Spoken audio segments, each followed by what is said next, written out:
안녕하세요. 에이미입니다. 네덜란드 워킹홀리데이 비자 관련 정보가 다른 나라에 비해 많이 없죠.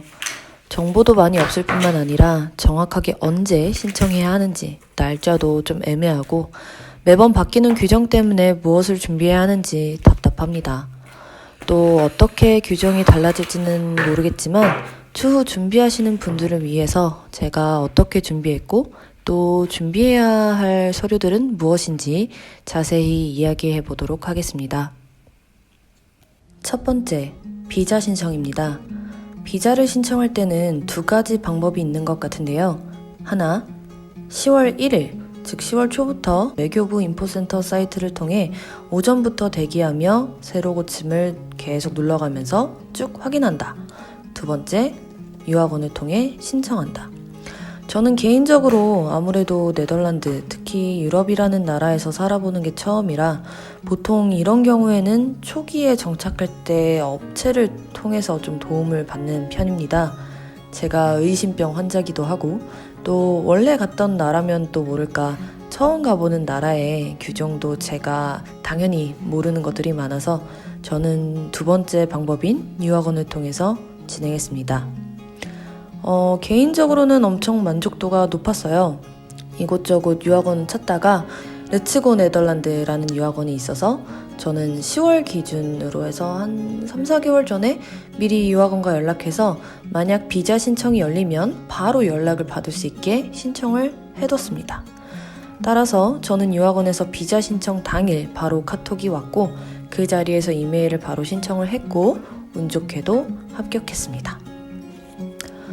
그리고 신청하기 전에 대사관에 들어가셔서 자격 요건, 조건들도 한번 살펴보세요. 대한민국 여권 소지자라든지 비자는 만 18세 이상 30세 이하여야 된다라든지 이런 조건들이 있기 때문에 꼭 한번 확인해 보시고요. 그럼 홈페이지든 유학원을 통해서든 이제 신청을 하라 라는 공지가 뜨거나 카톡이나 연락을 받으시면 신청하시면 됩니다. 아주 간단해요. 이메일에 이메일 주소를 넣고 제목을 넣고 이름, 여권번호, 생년월일만 입력해서 바로 보내시면 끝! 네, 일단 제목이나 이런 포맷은 유학원에서 알려준 대로 적었고요. 답장은 딱 일주일 뒤에 왔습니다. 이렇게 간단하다고? 네, 그렇습니다. 저도 처음에는 어이가 없었어요. 무슨 비자 신청을 이렇게 간단하게? 그리고 합격이 되면 축하한다고 이렇게 메일이 옵니다. 하나의 PDF 파일이 첨부돼서 오는데요. 이게 합격 증명서입니다. 두 번째, 넘어가겠습니다. 이거는 특이한 케이스일지도 모르겠어요. 이제 정신을 차리고 보니까 제 여권이 이제 내년 5월이면 2020년이면 갱신을 해야 했던 거죠. 1년이 남지 않은 상태였습니다. 근데 워홀 규정을 보면은 최소 1년짜리 여권을 가지고 있어야 돼서 겁이 나서 이제 부랴부랴 유학원에도 물어보고 이제 카톡 워홀 채팅방에도 물어봤더니 이게 취소될 수가 있다고 하더라고요. 둘 다. 그래서 이제 대사관에 다시 메일을 보내봤고 내가 이런 상황인데 어떡하냐 했더니 그럼 쿨하게 여권 갱신해서 새로운 번호 보내주면 내가 다시 보내줄게 이러더라고요. 그래서 이렇게 메일을 받았습니다.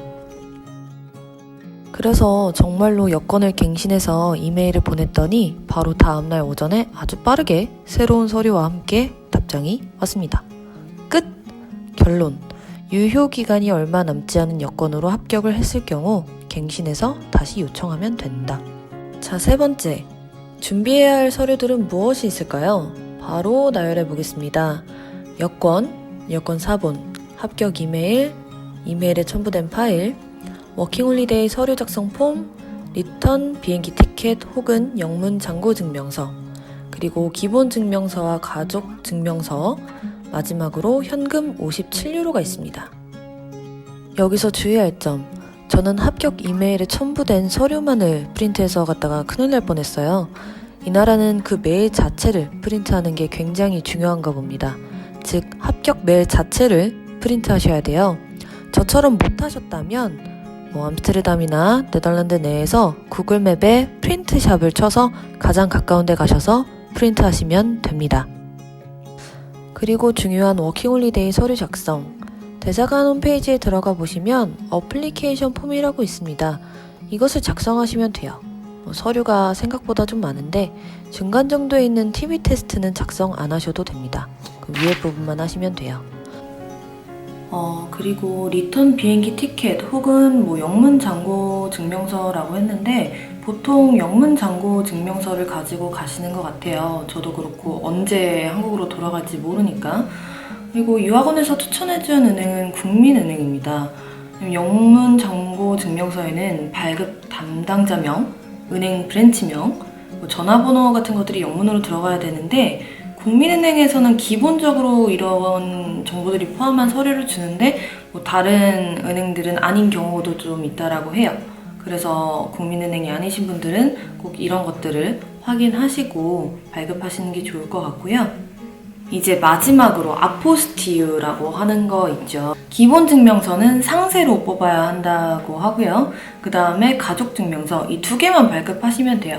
저도 동네 동사무소 가가지고 그냥 기본 증명서 상세로 뽑아주세요. 그리고 가족 증명서 이렇게 해서 업체에 맡겼어요. 보통 아포스티유라는 거는 이제 번역, 공증이 필요하고 그걸 가지고 외교부에 가서 아포스티유라는 거를 증명받아야 된다나?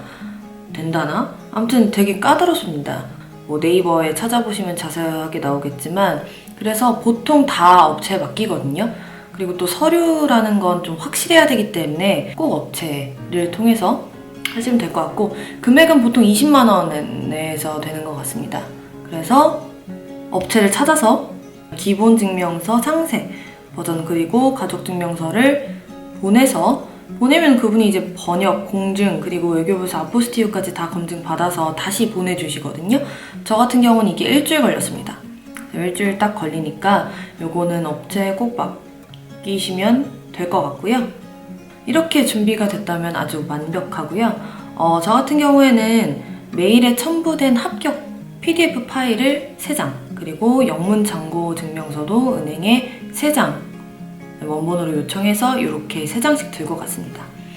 그리고 마지막으로 현금 57유로는 제가 도착해서 이제 IND 이민국에 갔을 때 서류들과 함께 내야 되는 비용이에요. 그래서 57유로는 현금으로 꼭 준비를 하라고 해서 저는 50유로짜리 한 장, 5유로짜리 한 장, 2유로짜리 동전 이렇게 들고 갔습니다. 진짜 마지막으로는 이제 IND에다가 전화를 해야 되는데요. 보통 IND도 예약이 꽉 차 있기 때문에 보통 출국하기 전에 한국에서 예약을 잡고 가는 경우가 많다라고 해요. 이제 내가 도착하는 날짜 맞춰서 바로 다음 날은 너무 피곤하니까 다음 날 이 정도 2, 3일 간격을 두고 예약을 하시면 될 것 같습니다. IND는 당연히 네덜란드에 있으니까 네덜란드 현지 시간으로 전화를 하셔야 되고요. 오전 9시부터 오후 5시까지 업무 시간이고 이제 전화번호로 전화하시면 되는데 IND는 암스테르담, 로테르담, 유트레, 케이그, 아인트호벤 등등 지역별로 있는 곳들을 한번 확인하시고 원하시는 지역으로 예약을 하시면 됩니다. 자, 여기까지 네덜란드 워킹홀리데이 비자를 준비하는 과정을 이야기해보았습니다. IND 방문 후기 등 제 블로그에 다양한 정보들이 올라와 있으니 더 많은 정보들이 필요하신 분들은 제 블로그에 오셔서 참고하셔도 좋을 것 같습니다. 영상이 많은 도움이 되길 바랄게요. 오늘은 여기까지. Hey my love, how are you? Did your broken part say I do by the house we left? Falling asleep